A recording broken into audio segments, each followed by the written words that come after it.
Yeshaya, chapitre 32.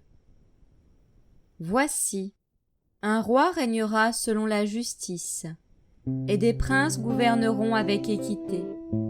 Et un homme sera comme une cachette contre le vent, un asile contre la tempête, comme des ruisseaux d'eau dans la sécheresse, comme l'ombre d'un grand rocher sur une terre épuisée. Alors les yeux de ceux qui voient ne seront pas retenus, et les oreilles de ceux qui entendent seront attentives, et le cœur de ceux qui agissent avec précipitation comprendra la connaissance, et la langue de ceux qui balbutient parlera vite et clairement. L'insensé ne sera plus appelé noble, et l'on ne dira plus de l'avare qu'il est généreux. Car l'insensé profère la folie, et son cœur s'adonne à la méchanceté, pour exécuter son hypocrisie et pour proférer des faussetés contre Yahweh, pour rendre vide l'âme de celui qui a faim, et faire tarir la boisson de celui qui a soif. Les armes de l'avare sont mauvaises, il donne des conseils pleins de méchanceté, pour détruire par des paroles mensongères les affligés, même quand la cause du pauvre est juste.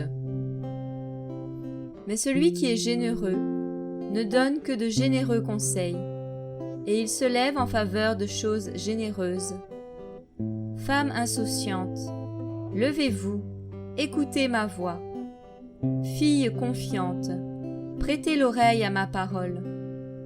Dans 1 an et quelques jours, vous tremblerez, vous qui êtes confiantes, car la vendange sera achevée, la récolte n'arrivera plus. Vous qui êtes insouciantes, soyez terrifiés. Vous qui êtes confiantes, tremblez. Dépouillez-vous, quittez vos habits et saignez vos reins de sac. On se frappera la poitrine à cause de la vigne abondante en fruits. Les épines et les ronces montent sur le sol de mon peuple, même sur toutes les maisons où il y a de la joie et sur la ville joyeuse. Car le palais est abandonné. La multitude de la cité est délaissée. Les lieux inaccessibles de la terre et les forteresses serviront de cavernes pour toujours. Les ânes sauvages y joueront et les troupeaux y paîtront, jusqu'à ce que l'Esprit soit répandu d'en haut sur nous et que le désert devienne un jardin fruitier et que le jardin fruitier soit considéré comme une forêt. Le jugement résidera dans le désert, et la justice habitera dans le jardin fruitier. L'œuvre de la justice sera le shalom, et l'ouvrage de la justice, le repos et la sécurité pour toujours.